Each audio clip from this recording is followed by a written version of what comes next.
Olá, este é o Poder Entrevista. Eu sou Marina Barbosa, repórter do Poder 360, e vou entrevistar o secretário da Fazenda e Planejamento do Estado de São Paulo, Felipe Salto. Felipe Salto é economista, mestre em Administração Pública e Governo. Foi consultor econômico na Tendências Consultoria, trabalhou na assessoria do senador José Serra e foi o primeiro diretor executivo da IFE, a Instituição Fiscal Independente. Salto comandou a IFE de 2016 até abril de 2022. Aos 35 anos, ele acabou de deixar o posto para assumir a Secretaria da Fazenda e Planejamento do Estado de São Paulo, no lugar de Henrique Meirelles. Salto, obrigada por ter aceitado o convite. Eu que agradeço, Marina, um prazer estar aqui com você no Poder 360. Agradeço também a todos os web espectadores que assistem a este programa. Esta entrevista está sendo gravada por videoconferência em 26 de abril de 2022. Para ficar sempre bem informado, inscreva-se no canal do Poder 360, ative as notificações e não perca nenhuma informação relevante. Salto, o senhor assumiu a Secretaria da Fazenda e Planejamento de São Paulo, o estado mais rico do Brasil, em 25 de abril de 2022. Então, começa essa entrevista perguntando: quais seus objetivos e prioridades neste cargo? Olha, o estado de São Paulo tem uma situação fiscal e financeira bastante confortável. É verdade que as receitas tiveram um crescimento importante no ano passado, no ano de 2021, e para esse ano o desempenho também deve ser positivo, ainda que não tão expressivo como no ano passado. É nesse sentido que a herança deixada pelo ministro Henrique Meirelles, o ex-secretário da Fazenda, é positiva, mas o grande desafio do Estado de São Paulo é melhorar e aumentar a execução dos investimentos e dos programas em andamento. Então, do ponto de vista da Fazenda, a pasta que eu comecei a dirigir nesta semana, é viabilizar aquilo que for necessário para fazer avançar os planos do governo, para que os investimentos saiam mais rapidamente do papel. Além disso, eu tenho dito que nós precisamos ter maior transparência nas contas, no sentido de adotar algumas práticas que são comuns em países mais avançados, como as chamadas spending reviews, revisões periódicas do gasto, o que vale também para os incentivos tributários, os chamados gastos tributários de uma maneira mais geral.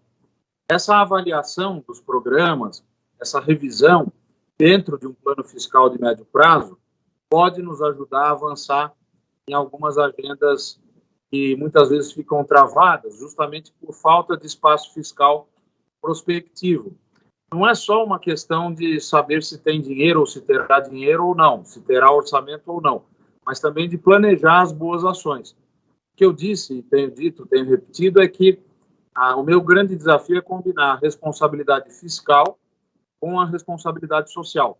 A geração de superávit primário, ano passado nós tivemos 42 bilhões de superávit primário, para esse ano há uma previsão superior a 13 bilhões de superávit, com uma dívida pública aqui no estado que está controlada. Ela, é claro, que nos dá algum conforto e liberdade, mas o desafio é, junto com as outras áreas do governo, viabilizar programas, ações, políticas públicas por meio dessa situação ou a partir dessa situação fiscal e financeira que é de fato positiva. Dentre essa lista de prioridades, a questão dos investimentos foi o primeiro ponto que o senhor citou. Gostaria de saber o que é que está sendo pensado para estimular os investimentos no estado de São Paulo e estimular o empreendedorismo também. O ponto central é que nós já temos uma série de coisas encaminhadas, né? Como, por exemplo, a linha 6 e a linha 2 do metrô e outros empreendimentos que podem ganhar maior celeridade, mas que já estão programados. Vale dizer que a própria lei eleitoral e a lei de responsabilidade fiscal, nesse período eleitoral, proíbem a contratação de gastos novos. Então, o nosso empenho vai ser, junto com as outras secretarias, a Secretaria de Orçamento e Gestão também, promover a aceleração disso, no que for possível.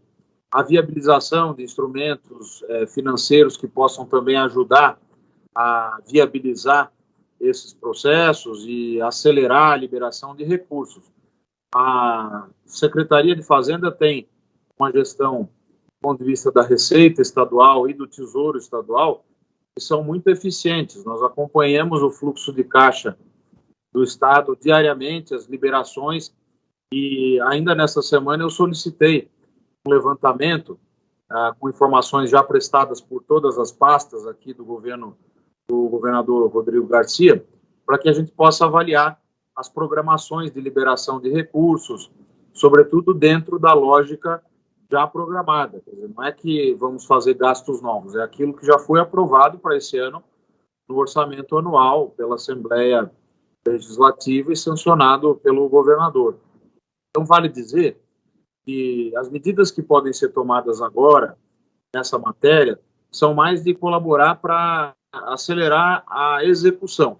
De outro lado, as outras ações que eu mencionei, como revisar os gastos que sejam de má qualidade ou que não tenham gerado os efeitos prometidos no emprego e renda, sobretudo incentivos fiscais e tributários, a partir de uma metodologia que nos permita avaliar antes e depois, quer dizer, antes de fazer uma política nova e depois também, dados os recursos que já estão empenhados nessa matéria, vai ser um passo, a meu ver, fundamental para que a gente continue a preservar o histórico de responsabilidade fiscal do Estado de São Paulo nos governos que antecederam o atual, mas que também a gente possa dar um passo além, melhorando também a entrega de serviços públicos lá na ponta. E em relação aos investimentos privados, estão sendo estudadas medidas para estimular também esse investimento? Olha, o estímulo ao investimento deriva de uma série de questões. Por exemplo, o ambiente macroeconômico, o ambiente de negócios, a própria situação geral do país. É claro que nós estamos numa situação em que os investimentos privados não estão reagindo, estão até sendo prejudicados por uma política fiscal e também um contexto externo que tem travado essa possibilidade de motivar a iniciativa privada. A taxa Selic, o juro básico muito alto e em crescimento para conter a pressão inflacionária, o quadro externo bastante adverso em razão da guerra da Ucrânia e dos desdobramentos disso, e é lógico que todos os estados sofrem desse contexto mais negativo. O que o Estado pode fazer é o que já vem fazendo, é realizar investimentos, executar aquilo que está no orçamento e fazer com que a programação para 2022 e para os próximos anos possa ser turbinada, possa ser acelerada, possa ser executada com maior rapidez. Incentivos, redução de impostos, algo nesse sentido está sendo estudado para atrair um investidor privado? O volume de incentivos, benefícios no âmbito do ICMS, que em 2021 ficou em torno de 61 bilhões, deve subir no próximo exercício, né, ao longo de 2022 principalmente, mas já para 2023, a casa de 80 a 82 bilhões pelas atuais programações. Por quê? Porque em 2023 não vai estar mais em vigência o chamado Programa de Ajuste Fiscal, em que houve uma revisão importante dos benefícios tributários, dos incentivos, e agora essa não renovação do Programa de Ajuste Fiscal já é por si só uma ampliação temporária ou ainda a ser avaliada, mas que promove um incentivo, sim, de curto prazo. O que nós precisamos ter claro, Marina, é que esse conjunto de subsídios tributários, de incentivos, obviamente será avaliado, como eu disse aqui, mas a programação de interrupção do Programa de Ajuste Fiscal, como já está acordado, nós vamos avançar nessa direção, por si só, já representa um aumento do volume em reais, como eu mencionei, dos incentivos totais, dos gastos tributários totais no âmbito do ICMS entre 2021 e 2023. E a ideia é beneficiar quais setores ou áreas com esses benefícios? Na verdade, não há nenhuma novidade nessa matéria, porque nós estamos num período eleitoral e nenhuma medida nova será tomada. O que já está programado e que nós estamos prevendo para as diretrizes orçamentárias, o orçamento do ano que vem, essa contemplação do fim do Programa de Ajuste Fiscal, que por si só renova, digamos assim, ou restaura um volume de subsídios maior, né, subsídios tributários. Mas não há nenhum programa específico nessa matéria. Nós entendemos que a recuperação da economia, e São Paulo tem apresentado um crescimento de cerca de quase 5 vezes o crescimento econômico do Brasil nos últimos anos, é promover medidas de simplificação, de transparência, de programação dos gastos e melhoria da execução, e tudo isso, em última instância, vai permitir, por meio dessa gestão mais inovadora, mais avançada e moderna, que os investimentos privados também apareçam no segundo momento. Quando anunciou sua nomeação, o governador Rodrigo Garcia falou em ações de desenvolvimento econômico, geração de emprego e renda. O senhor voltou a falar agora que uma das metas é aliar a questão fiscal com o desenvolvimento social. Quais são os planos neste campo?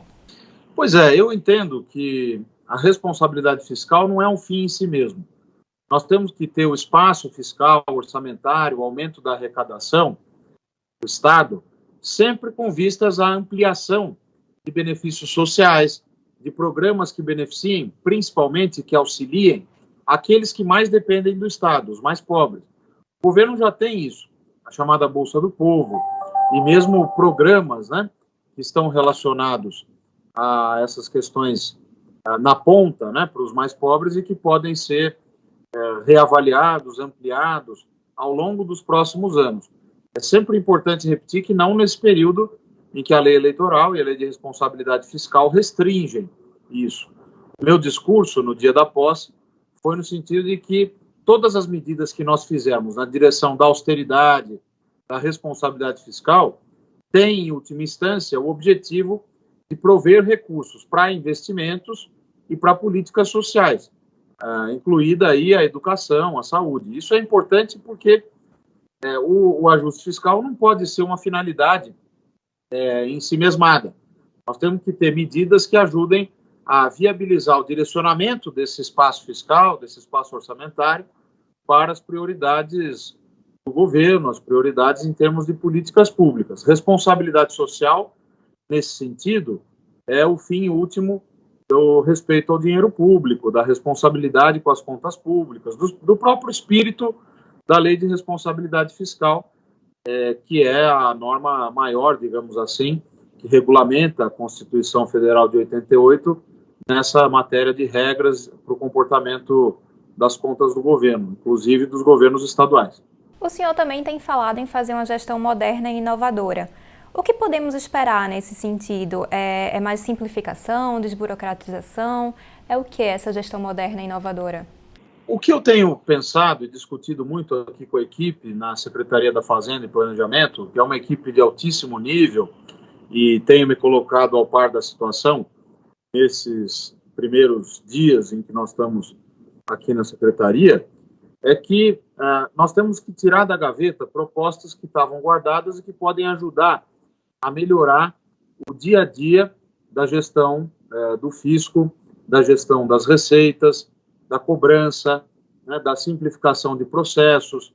Eu cito um exemplo, o chamado Proativo, que é um programa que já foi lançado pelo governo.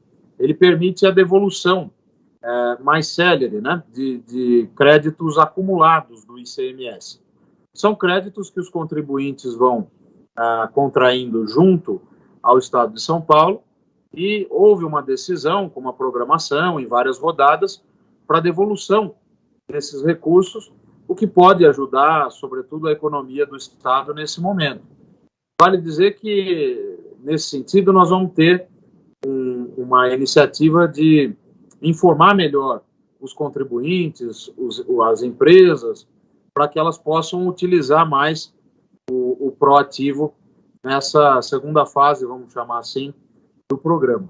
Qual a expectativa em termos de crescimento e de resultado fiscal para o Estado esse ano? O senhor falou que os resultados devem ser positivos, mas não tão positivos quanto que a gente viu em 2021. Sim, em 2021, Marina, nós tivemos uma situação bastante peculiar, uma vez que foi influenciada, assim como no caso da União, por uma inflação bastante alta. Essa inflação bastante alta acaba gerando um desempenho bastante significativo da arrecadação, em termos nominais, mas também em termos reais, porque a inflação que afeta a receita do ICMS, por exemplo, não é a mesma que é medida pelo IPCA. ela pode ter um desempenho mais robusto ainda do que aquele que nós vimos no IPCA no ano passado. Então, isso explicou um desempenho da arrecadação bastante significativo, levou a uma sobra de recursos, um superávit primário de cerca de 42 bilhões, e para esse ano, como o crescimento econômico do Brasil deve ser mais baixo, possivelmente na casa de 0,5%, o que nós temos que entender é que, naturalmente, se a inflação, com esse aumento dos juros promovido pelo Banco Central, voltar a uma dinâmica mais controlada, então a Receita vai também refletir esses movimentos das variáveis macroeconômicas. Agora, não é nem de longe um cenário negativo. Deve haver, pelas nossas contas atuais, um superávit primário, que é receita menos despesa, sem considerar o pagamento de juros, de mais de 13 bilhões em 2022. Em termos de crescimento? Pois é, o crescimento do Estado, nós estamos ainda avaliando as projeções feitas pela Fundação SEAD, mas é importante ter como referência que, nos últimos anos, o crescimento tem sido de 4,5 vezes a 5 vezes maior do que o crescimento médio do Brasil. Então, nesse quadro em que o Brasil cresce em torno de 0,5%, São Paulo certamente terá desempenho do ponto de vista da atividade, da produção, do consumo, mais pujante, mais significativo do que a média prevista para o Brasil. Apesar dessa perspectiva de redução do superávit, o Estado promete ampliar os investimentos e conceder o reajuste aos funcionários públicos nesse ano. Essas medidas preocupam do ponto de vista fiscal? O que será feito para manter o equilíbrio das contas públicas? Não há nenhuma preocupação, porque justamente essa redução do superávit primário já contempla, em boa medida, os investimentos mais altos desse ano que estão programados. Então, esse aumento dos investimentos foi justamente viabilizado por uma situação fiscal e financeira dos últimos anos, principalmente do ano passado, mais dos últimos anos, olhando de maneira mais geral, em perspectiva de médio prazo, e que agora pode ser direcionado a tudo aquilo que está previsto na lei orçamentária anual. Evidente que o desafio da execução é sempre muito presente, né? E nós vamos trabalhar na medida em que a Fazenda possa colaborar com a pasta do Orçamento e Gestão e as pastas finalísticas para que haja a celeridade necessária, ou pelo menos para que a gente consiga aumentar o ritmo de execução. É nesse sentido que o resultado primário também será menor do que o ano passado, mas ainda um bom superávit primário, enquanto a União, o governo federal, vale dizer, vem produzindo déficits públicos, né, déficits primários. O reajuste também que foi concedido pela gestão anterior, né, esse mesmo governo, mas o governador anterior, também já está contemplado nas nossas contas. Até as contas foram conservadoras, no sentido de que os efeitos podem até ser um pouco menores, né? Isso é importante dizer, ou seja, essa conta de 13 bilhões de superávit pode até ser eventualmente superada. Na avaliação do Tesouro Nacional sobre a capacidade de pagamento dos estados, São Paulo tem bom desempenho nos indicadores de liquidez e poupança, porém leva nota C no quesito endividamento. O alto endividamento do estado foi inclusive citado em um relatório da IFE em 2020. Então, queria saber como o senhor avalia essa questão e pretende atacar esse problema. Pois é, a chamada CAPAG, que é a capacidade de pagamento dos estados, é um critério mudado recentemente pelo Tesouro Nacional nos últimos anos e que inclui indicadores de poupança corrente, de liquidez e de endividamento, e olhados conjuntamente levam à emissão de uma nota para os estados. O que eu percebo, e já me atualizando dos números aqui com a equipe, é que São Paulo continuará tendo uma boa avaliação. Nós estamos com uma dívida que está decrescendo, e é uma dívida controlada, e essa dívida em porcentagem da receita corrente líquida nunca foi tão baixa como nós temos hoje, a dívida consolidada líquida do Estado, não é? Isso é importante destacar porque é uma situação que, eventualmente, quando a gente compõe esses números com os outros indicadores que compõem a CAPAG, pode até levar a uma impressão de que São Paulo não está numa situação tão confortável, mas não é verdade.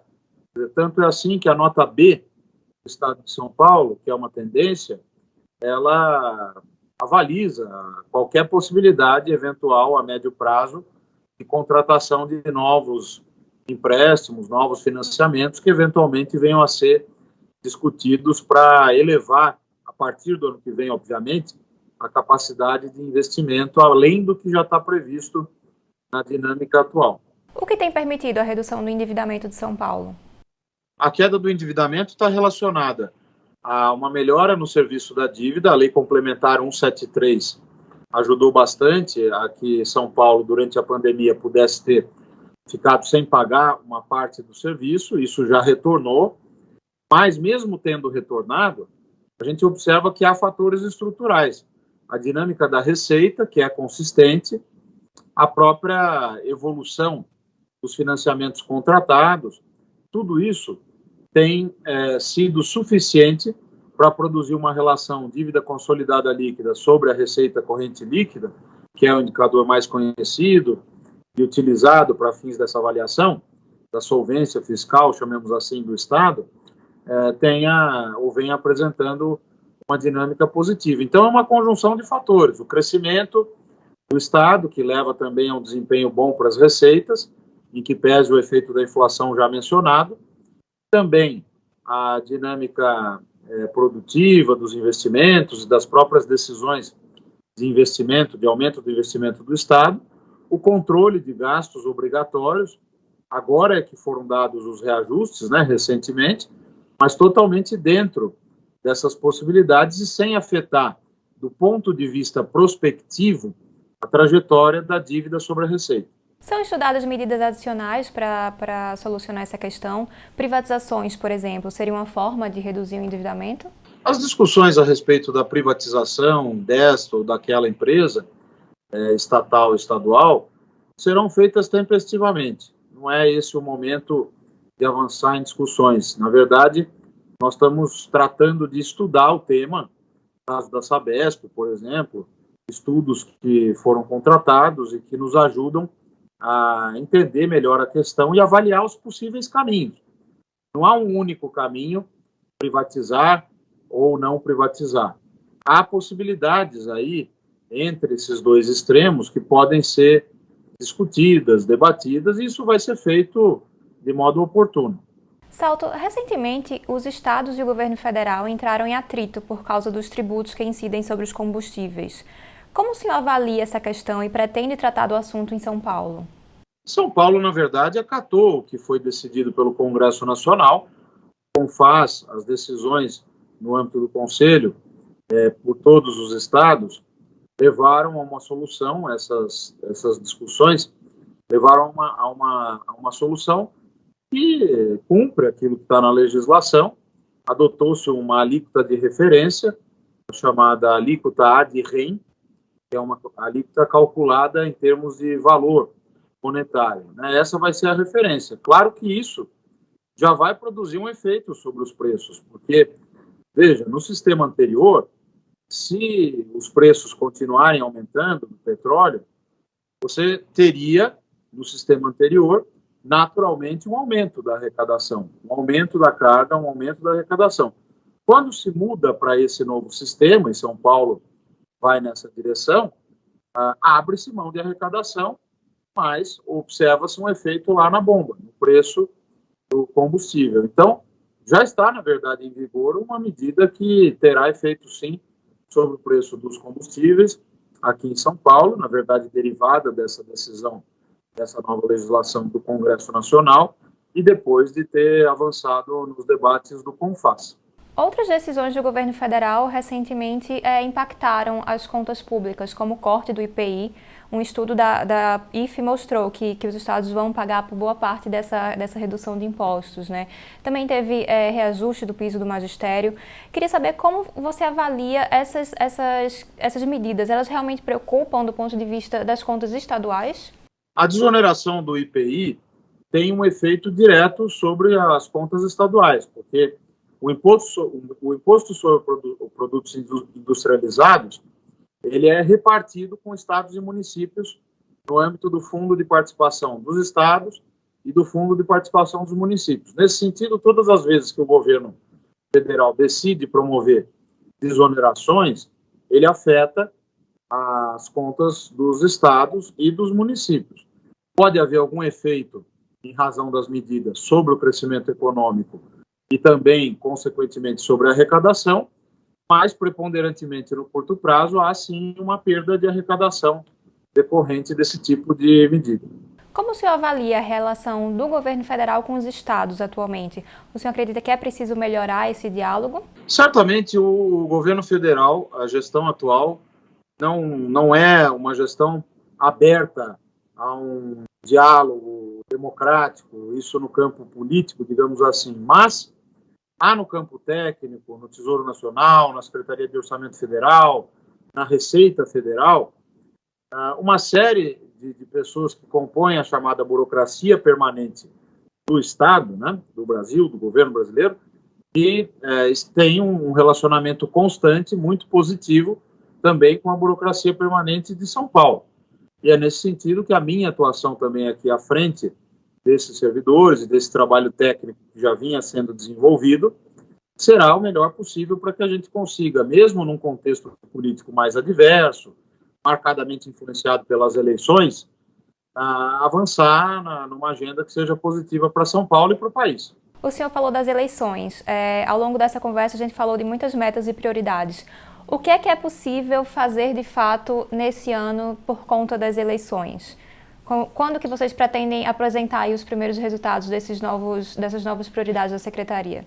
Nós temos os momentos tradicionais de apresentação para o Parlamento, no caso, a Assembleia Legislativa do Estado de São Paulo, a ALESP, a apresentação dos relatórios fiscais, da proposta de diretrizes orçamentárias, da proposta orçamentária para o ano que vem, são momentos naturais em que acontece o debate sobre as prioridades, as metas do governo, o alinhamento disso com o chamado plano plurianual. Agora, vamos ter presente que não há uma restrição que se coloque além daquela pontuada e postulada pela lei eleitoral e pela lei de responsabilidade fiscal, que deve ser entendida e que é um bloqueio para gastos novos. Se pode conceder reajustes, contratar despesas novas nesse período, mas tudo que está previsto no orçamento de 2022 pode ser executado. Isso é bastante positivo porque há uma dificuldade geral no país, não é de São Paulo ou de outro estado, especificamente, que é a execução. Nós temos que ter maior eficiência, gastar melhor os recursos públicos e por isso que, do ponto de vista daquela modernização que eu comentava e da inovação, eu quero trazer para discussão aqui no governo, com outras secretarias, o chamado Plano Fiscal de Médio Prazo, junto com as revisões periódicas da despesa.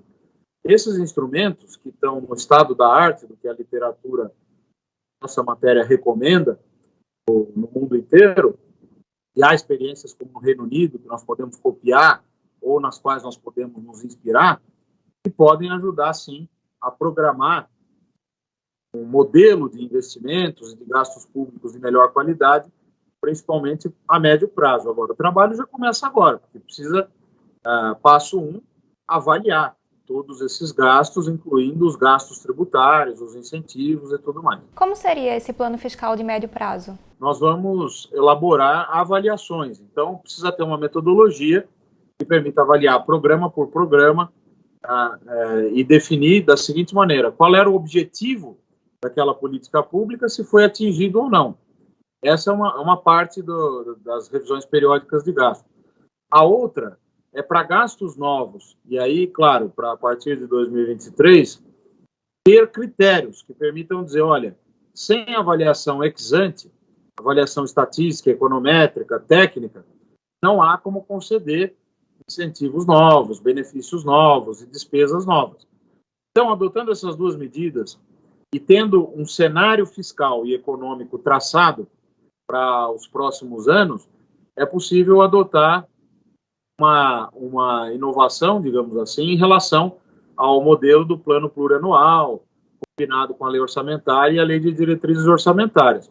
Óbvio que isso não é um projeto que sairá do papel em curto espaço de tempo, mas é uma proposta pela qual pode-se batalhar desde já.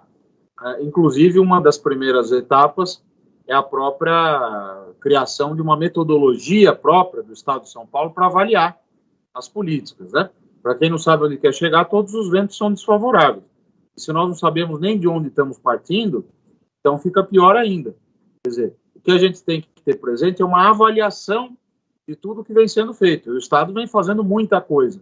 Agora, introduzir esses mecanismos, esses instrumentos de avaliação de políticas públicas, vai ser algo inovador, olhando para o que outros estados fazem, ou mesmo o governo federal, que vem tentando avançar há alguns anos nessa agenda, mas ainda de modo bastante insuficiente. O senhor pretende fazer parte do planejamento econômico da possível campanha à reeleição do governador Rodrigo Garcia? Se sim, já conversaram sobre as prioridades do próximo mandato? Quais seriam esses objetivos? Olha, é preciso separar questões de campanha, questões eleitorais das questões de governo. Eu assumi o compromisso com o governador Rodrigo Garcia para vir ao governo do estado de São Paulo servir a Secretaria de Fazenda e Planejamento, liderando uma equipe que é reconhecidamente de altíssima qualidade, já vem mostrando isso aqui nos meus primeiros dias de gestão à frente da Cefaz, e nesse sentido, tudo que nós acordarmos com o governador, as propostas que eu estou elaborando junto com a equipe para apresentar para ele, tudo tem como horizonte esse prazo final do mandato, né, no qual o novo governador, Rodrigo Garcia, tem o protagonismo e define as prioridades que tem que definir. Isso é uma coisa, a campanha eleitoral e propostas nesse sentido para o pós-2022 são outra história. Quer dizer, na verdade, o meu compromisso é colaborar aqui com a Secretaria da Fazenda e o governo do estado de São Paulo. Com isso, chega ao final esta edição do Poder Entrevista. Em nome do Jornal Digital Poder 360, eu agradeço ao secretário da Fazenda e Planejamento do estado de São Paulo, Felipe Salto. Muito obrigado, Marina. Um abraço. Agradeço também a todos os webespectadores que assistem a este programa. Esta entrevista foi gravada por videoconferência em 26 de abril de 2022. Para ficar sempre bem informado, inscreva-se no canal do Poder 360, ative as notificações e não perca nenhuma informação relevante. Muito obrigada e até a próxima!